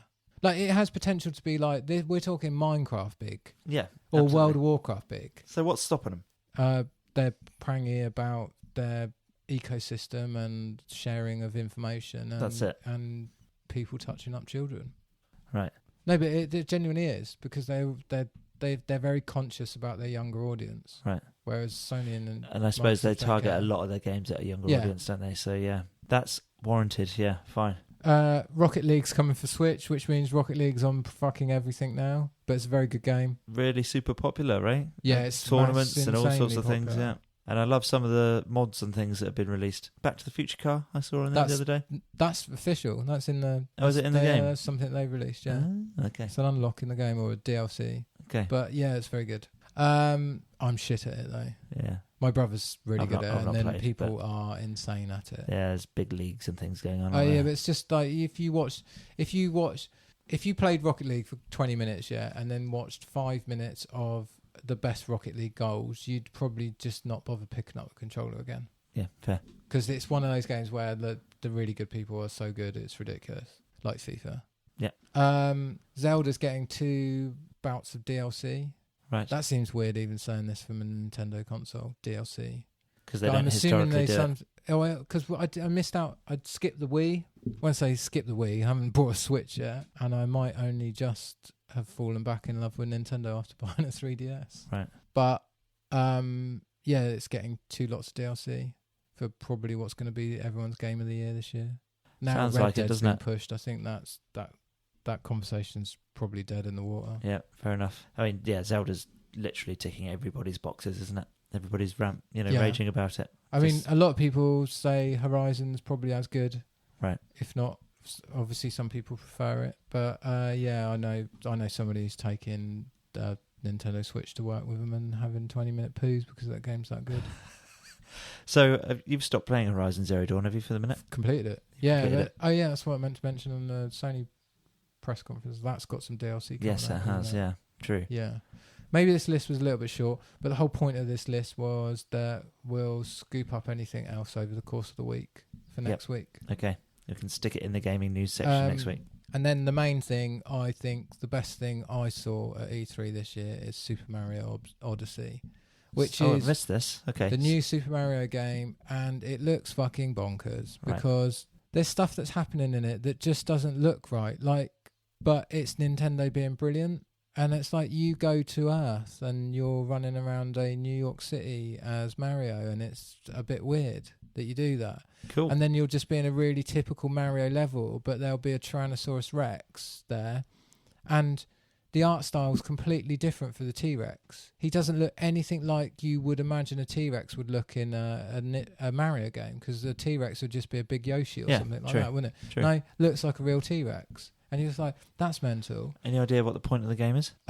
Is there any point to any... Well, I'm assuming it's a Mario game. Yeah. It's Rescue Princess Peach or something along similar lines. Fair. But I think the mechanics of it are you can throw your hat onto a creature. Right. And then you can control that creature. And I've seen IGN did a bit where they were talking about one guy had played through the section that Nintendo were allowing you to play on the show for at E3 about 9 or 10 times and still hadn't seen all of the content that was just in that tiny little area. Oh, cool. And there's just bits where, all I saw was just a clip of somebody running around as one of those giant Easter Island heads because he'd just thrown Mario's hat on one of those giant Easter Island heads. Okay. So it's called Mario Odyssey. So I'm assuming that he's traveling around, like he's traveling through dimensions, and one of those dimensions takes him to planet Earth. Although he's an Italian plumber, so is he from Earth? He's from the Mushroom Kingdom, isn't he? Oh no. No, surely he's just been turned originally into a cartoon from living in the Mushroom Kingdom. Okay. So when you say, you're going with the Iliad type, the Odyssey and Iliad type reference for the game, are you? No, I'm just assuming it's called Odyssey because it's just journey over lots of area. Okay. So the original story for the Odyssey, do you know what that is? Probably. So written by Homer. So Greek myths. Yeah. Yep. So Ulysses. Yep. Cast out into the unknown by a god because he pissed him off. Yeah. And he has to travel from island to island, trying to find his way home slowly. And I think he's called Odysseus. Oh, Odysseus. In the Greek, I may be right. I think originally in Greek he is Odysseus, and I think Ulysses is the Roman name for him. But same character. Yeah. So I'm wondering if that's what they're going with. Maybe a play on the story. Maybe. I'm probably just not quite that. But you'll have, instead of a god, you'll have King Koopa. Yeah. I think it's probably a logical progression from Mario Galaxy. If there's a game where you have to hide under sheep to escape from a Cyclops, then I'm in. But weirdly, it has got that quirk and feel that takes me... When I saw it, took me back to Mario Sunshine. Oh, yeah. Which a lot of people... I didn't play it, a lot of people would say Mario Sunshine's not a good game. I strongly disagree. I think it's a very good game.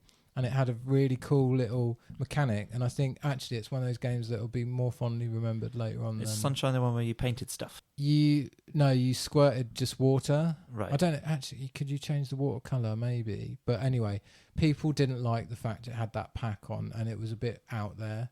Right. And this game looks just as out there. Cool. But again, should be... That's the thing with Nintendo, though, isn't it? They always... These tend to be hard hitters, these games, don't they? They tend to be, very much on the button. They tend to be super accessible. Kids fucking love them. Adults can totally play them. And they make themselves a lot of money every time they release one. But they've also been guilty of churning out the same thing over and over again recently. Well, yeah, true. Fair Like enough. the sideways scrolling Mario games have just been... Well, remember the one on the DS, New Super Mario Brothers? Yeah. New Super Mario Brothers 2 on the 3DS, bring it to snuffing. That's it, Same I'm done game. playing those games. Just That's what churned I'm out again. sad. Yeah, I do find them addictive. The whole got to find 3 coins on every level does get me really hooked. Have you got that on the second one? Yeah, Yeah. that was the first game I played on my 3DS, and I Right. completed it. And Okay. I'm not playing a sideways. I'm not playing a 2D Mario game again, unless it's Super Mario World, Okay. which is just one of the best games ever. Super Mario World. Super Nintendo one. Is that the one with... oh, right, okay. It's the one that Raccoon introduced hats. Yoshi. Yep. Yoshi. No, that was Oh. the... No, capes. Got capes to fly. That was... That was Mario 3. That was a Mario cape. That was a Superman cape. Yeah. Yeah. Yep. And Yoshi. That was and a the good Star game. World and the different coloured Yoshis. Yeah, it's a very good game. That's it then. Cool. We'll fish some more shit out for next week. And I don't think Except for we probably won't because it's our Batman episode. It doesn't matter. We can still do a subject. If anything of note happens in the next 48 hours, it will get spoken about. Yep, absolutely. So, there's nothing that was on my list that we missed. Oh, yeah, actually, Monster Hunter. Oh, yeah, sorry. Monster Hunter is coming out for the first time. I think it's the first time it's come into a Sony console in the West. Right. And it could be it looked quite good. So this is the one that's... Massive in Japan. They're just making a movie of it, right? Probably. Yeah. But is it a low-budget Japanese movie? No, like it's the this... Attack on Titan. Well, I don't know thing? if it's low-budget Japanese movie, but it's definitely the director that did Resident Evil. Oh, Paul wants 6 more Anderson. Yeah, that's the one. So, well, that's the one that's sort of stopping him from getting on and rebooting Resident Evil right now, because we need a reboot of it right now. So, yeah, that's coming. There's still not a confirmed release date for it, but it's either at the end of this year or the beginning of next. If you like the look of Monster Hunter, I question how they might be able to turn that into a movie. But it looks a lot like Horizon Zero Dawn, I suppose. That kind of aspect, right? You run around trying to catch different beasties. Yeah. Different methods to catch different animals. I think it's about killing them and getting the... It's like an MMO where you, instead of... Like, in an MMO, when you go on a raid, the idea is to kill the bosses. Yep. Yeah, and then you fight trash mobs in between, but then you go... Monster Hunter is a game where you can't go and kill a dragon because it's too hard for you to kill on your own, so you have to do it in, like, teams, and that's why it's big in Japan and stuff. Oh, okay. I think it's co-op. But Yeah. again, I've never played one. I'm no expert. It looked a bit clunky. Oh, weeaboo. The demo did look a bit clunky, but yeah, I mean, it's popular. If it's popular, it's popular. Cool. Any real world news? We can do a quick bit of real world news if you like. Have you got any real world news? Yes, I have. Real world news. So yeah, you know that AlphaGo beat the humans Yeah. at Go. Well, if you're worried about the robot uprising in any way, shape or form, then there is a robot preacher that you can go to, if you fancy it. What? Yeah, I know. A robot preacher that allows users to receive automated blessings in different languages before it beams light from its hands. Oh, so no more bollocks than going and seeing an actual preacher. Yes, I'm going to say yes to that. Yes, absolutely. If you want to go and see this guy, he is in Wittenberg in Germany. And the robot's called the Bless You Too. That's a shit name for a shit robot. But hey, I don't know. You could argue that it's got point. You could argue that it's pointless. I don't really care either way. The point is it's pointless. Yep, absolutely. There was some new Bigfoot footage shot this week. Did you see? No. Yeah, go and look. I'll leave you a link It's just a dad below. joke. It's not a dad joke. It's fake news. No, apparently not.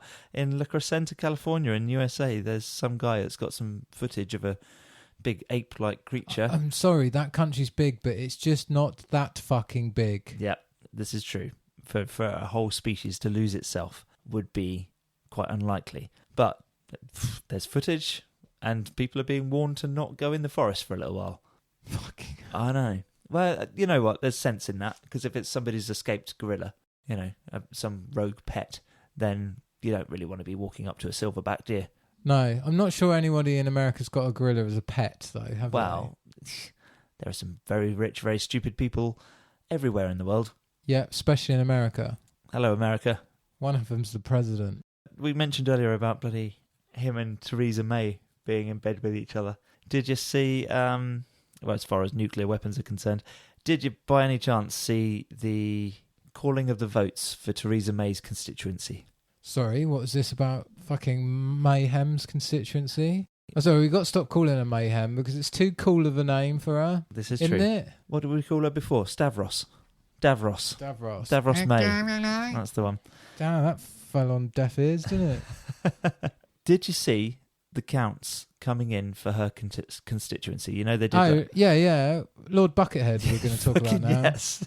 How amazing is that? Yeah. Did you see John Oliver got him on his show? No. And also there's a really amazing Twitter account. Okay. Where somebody's just been Lord Buckethead in character, and it's just fantastic. Big kudos to you, Lord Buckethead. That's the most hilarious thing I've seen in a long time. The lineup in Theresa May's constituency was one of the big names in the screaming, the Monster Raving Loony Party, Buckethead, and a guy running as Elmo. So the lineup is a bunch of politicians and these three crazy characters just in amongst them all. For fucking ages, while they go through all the votes and all the bloody... And when they called out how many... And Buckethead did quite well, actually. And when they called out the number of votes that he'd got, just a couple of thousand, I think, he was like... It made a big show of it. And, yeah, good on you, mate. Very good. You've had your moment. It was very, very good. Was it a very safe Conservative seat? Yeah, she won by... She had like 40-odd thousand votes or something. Yeah, probably didn't get as big a majority as Diane Abbott got, though, did she? Probably not. That's very interesting, isn't it? 33,000 or whatever it was. Yeah. Like more than the rest put together. Yeah, absolutely. Yes, there's definitely a story to be told about Diane Abbott, and this isn't the place for it, but yeah, she's had a lot of flack recently, bless her. Did you see about a couple of guys in Brazil who accused a teenager of stealing a bicycle from a disabled man, and they thought it'd be a good idea to pin him down and tattoo the words, "I'm a fucking thief," on his forehead. And he didn't do it? I don't know. It's only an accusation. Still. That's fucking mental. That is really mental. Because that took some time as well. It's not like a 30-second job. They've been arrested for torture. Yeah. So it's two big burly blokes and a little skinny teenager that's now got "I'm a thief" tattooed across his head. That's fucking mental. He's going to have some psychological treatment. But if any of you have seen City of God, that would be like the least horrible scene in the whole of that movie. Would have been that. Got out of jail free there, didn't he? Really. But there's a point to be made here. If you bloody devalue your police service, this sort of thing is going to happen in the UK.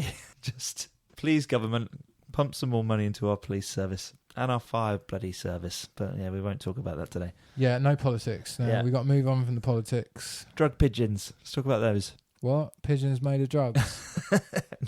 No. Bloody homing pigeons carrying drugs across the border in Kuwait. It's quite a big deal smuggling drugs in Kuwait, isn't it? So you certainly don't want to get caught.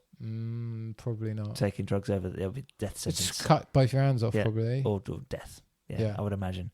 So yeah, give it to a pigeon. Send it over by carrier pigeon. It's pretty sensible. Yeah. It's become quite a fad, actually, apparently. Apparently it's not the first time that they've caught pigeons with very, very large amounts of like ecstasy and things on board. Like in little custom-made backpacks. It's quite cute.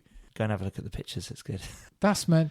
What does that say, though, about drugs and the human need to escape reality? Yeah, true. When one of the most... it's got to be the most... Is it secular or non-secular? What, the country? Yeah. Don't know. Can't remember which way around it is, but yeah, they're pretty religious there, aren't they? Yep. Pretty proper hardcore religious. So it's probably not as bad as Saudi Arabia, but it ain't far off, is it? No, true. Very true. And you're still wanting drugs. You're right. It says a lot. Yeah. Escapism. Can you blame them? No. We've all been there. We were all teenagers once. once. What's the point of having 20 Ferraris in the garage if one of them hasn't got a bag of cocaine in the glove box? Sort of playboy are you? Fair enough. Right, and the last bit of possible conspiracy theorem involves Tabby Star. Have you heard about Tabby Star recently, Ross? No. So, there's a little star out there in the middle of the galaxy. It's quite a long way away. But it's kind of baffling scientists at the moment because its light keeps diminishing as if something large is passing in front of it. Is this the one where they're saying it's so big it can't be natural? Yes. So they're saying like a Dyson sphere. A Dyson sphere, because Dyson make everything these days, don't they? No. Why is it called a Dyson sphere? Dyson sphere is the name of something from Star Trek where you get... So it's like a big block of solar panels that revolve around the sun, right? You build enough...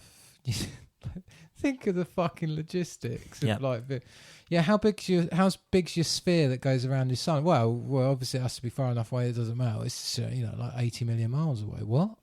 Sorry? Yeah, like 80 million miles away. Oh, not a problem. Where did you get all the metal from? Don't ask me that. We used to have planets in this solar system, but they're all gone now, and the next solar system along as well. Yeah, this is very true. Fucking Dyson sphere. So people think it's like the start of a construction of a Dyson sphere or something like that. Yep. It blocked out 22. Well, yeah, and then they're probably going to turn it around and fire a fricking laser at Earth that will hit us in like 200 years because it's only travelling at the speed of light. We've been trying to signal you for fucking years, so you didn't write back, so we decided to blow you up. But yeah, at one point or another, 22% of the star's light was blocked by whatever it was that's been moving in front, and it's happened again just recently. So yeah, that's interesting. It's the next question is how long's it been doing that for? Have we only just noticed? Yeah, this is true. If a tree falls in the woods and all that. Yep. Yeah. Watch this space if there are any. But then the thing is, the light that's coming from that star is so old that you go, there's a race of people living there that are so technologically advanced that they've built a thing to capture the energy of the sun. Called a giant solar panel, we call them over here. Yeah. But by the time that light's arrived and we've gone, they're there, and then we get somebody there, like 500 years past, they've blown themselves up. Yep. They could have lived and died by now. Who knows? If there are any developments, we'll let you know. There probably won't be any developments. There's only two possible outcomes. Arthur C. Clarke said this, didn't he? There's only two possible outcomes. We're either completely alone in this galaxy, in this universe, or we're not. And both are equally as terrifying. He's a good man, isn't he, Arthur C. Clarke? He's come out with some bloody humdingers. Right, yes. Anyway, let's wrap this shit up and go home to bed, because I certainly need some sleep. Maybe Do a you coffee. just want a really quick, hot topic bit of news? Yes, you can please. Leave in or say for next week. That'd be amazing. Mindhunter is David Fincher's Netflix show, and it debuts on October the 13th. And it's like a detective thing. Mindhunter. Okay. David Fincher? Yeah. Which one's David Fincher? 7. All right. Yep. Cool. So we'll have a look into that and stick something in the show about it next week. Ross, where can we find you? On this podcast. You're not doing your Twitter thing at the moment. I am on Twitter, but it's a bit hectic, isn't it, at the moment? Because we fucking broke the democratic process in this country by being democratic with it. True, very true. Didn't expect that, did you, Britain? No. But yeah, okay. So Brexit? What? Sorry, that's not happening, is it? So we've got an Instagram. I think Ross is sticking stuff up on that occasionally. I might start doing that again this week. You can find links to that below.